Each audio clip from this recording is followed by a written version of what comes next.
Welcome back to Boundaries and Boss Moves, a space where we get honest about what it takes to run a business without burning ourselves out. I'm your host, Louisa Marie, and if you've ever said it's just easier if I do this myself, then this episode's for you. Today, we're talking about something I know all too well.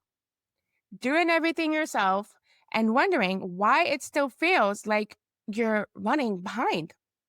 If you've ever said things like, it's just easier if I do it myself, no one can do it like I do, I'm not ready to hire yet, I hear you because if I'm being completely honest, I still go there sometimes. I was you at one time and I still go there sometimes. In this episode, we're talking about the very real and uncomfortable shift from control freak to CEO and how letting go changed everything in my business. Today, I'm sharing how learning to let go just a little bit helped me shift from overloaded CEO to supported CEO.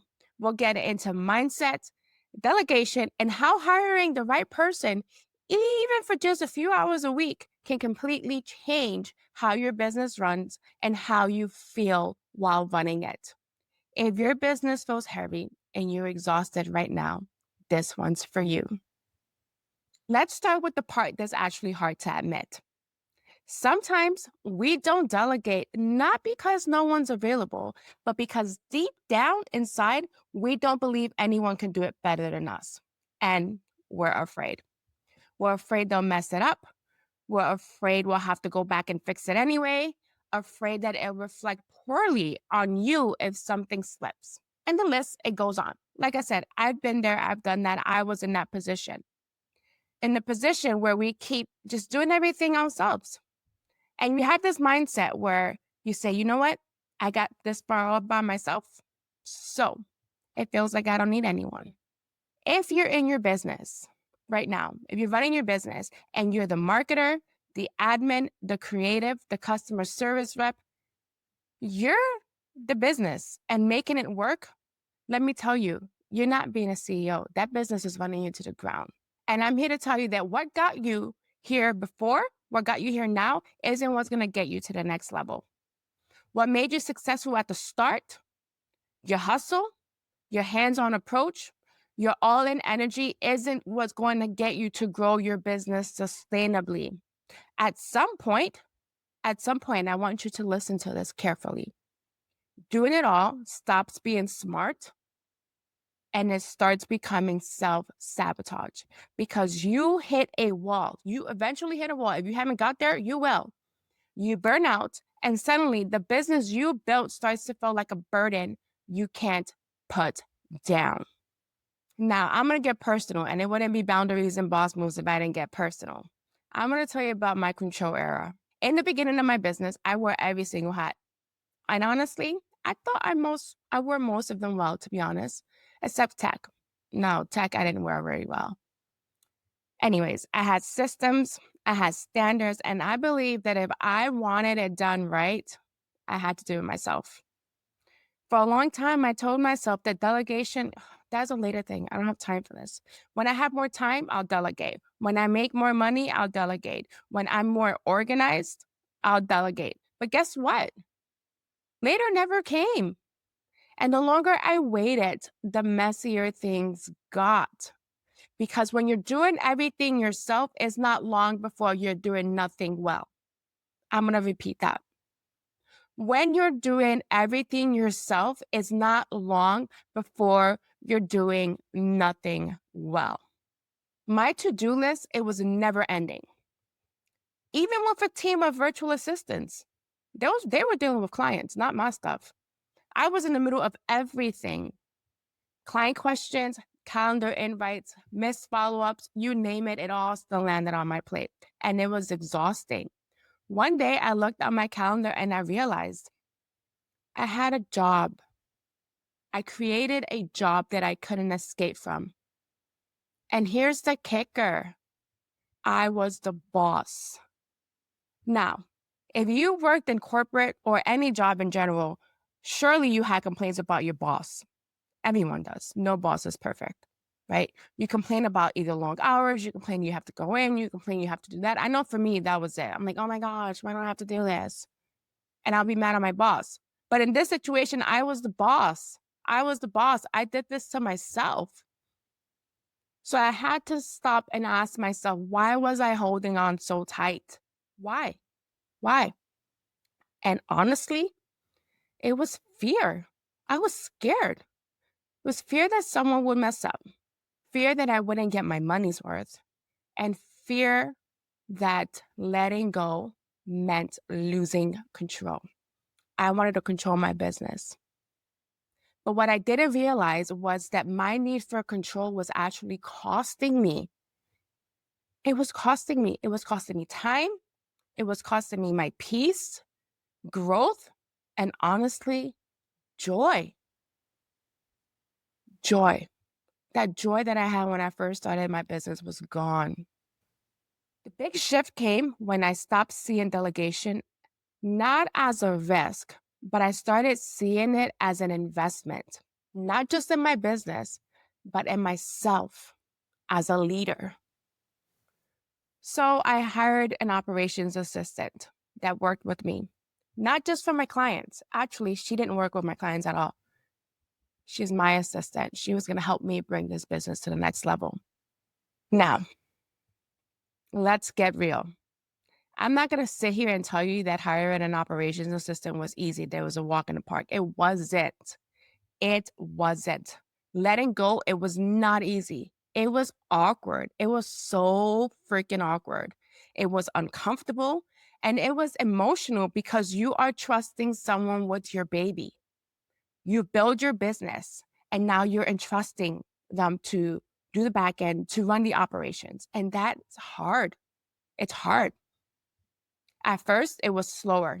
And I want this done yesterday kind of girl. The New Yorker me, I'm like, no, no, no, no, no. I wanted this done like now, do it now.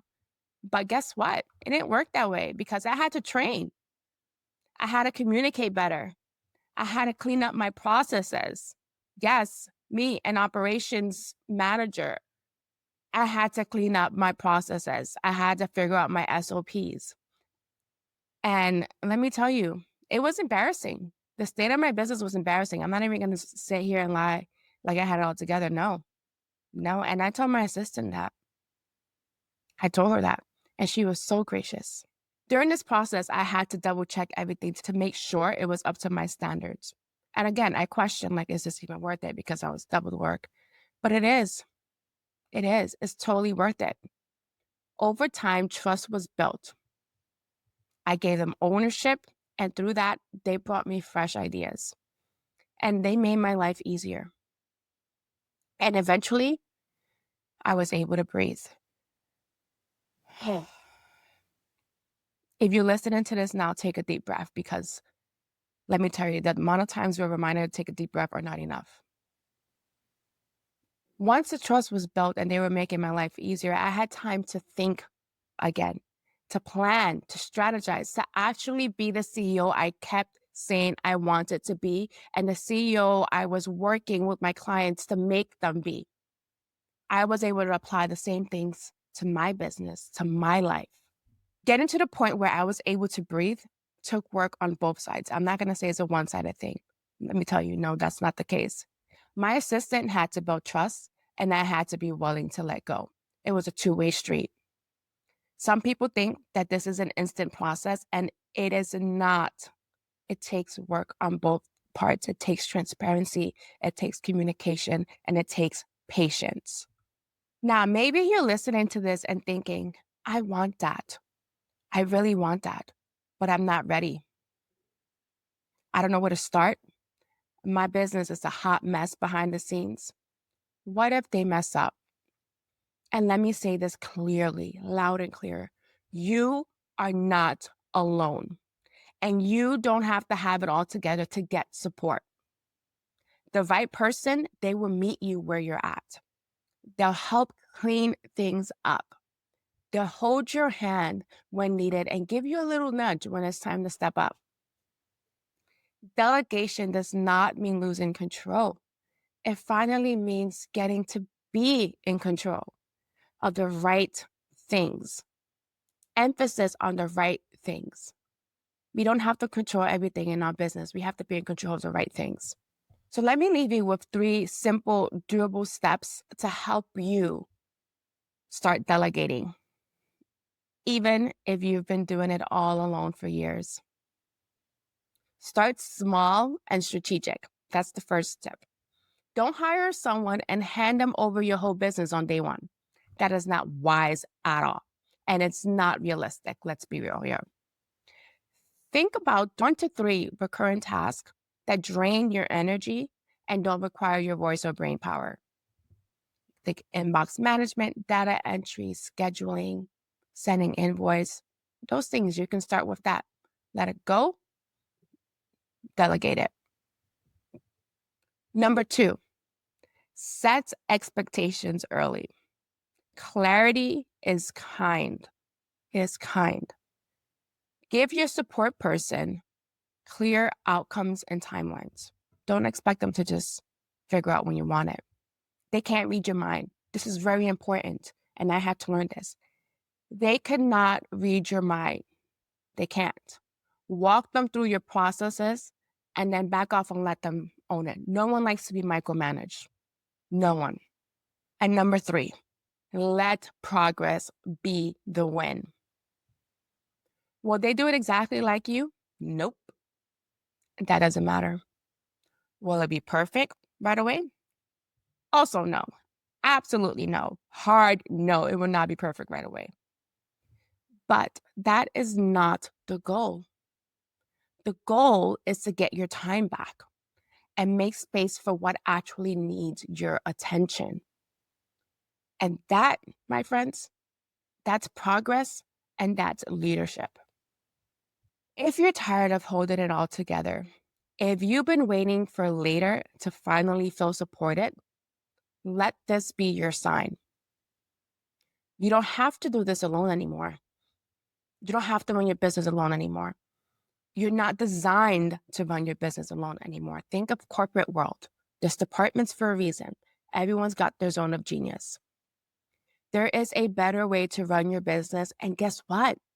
You deserve it. You earned it and you deserve it.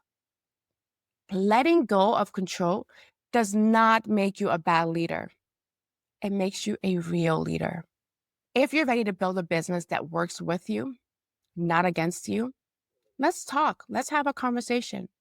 You can visit my website, www.adminvirtuosa.com, and book a free consult. I will also put it on the show notes for easy access. I would love to have the conversation with you.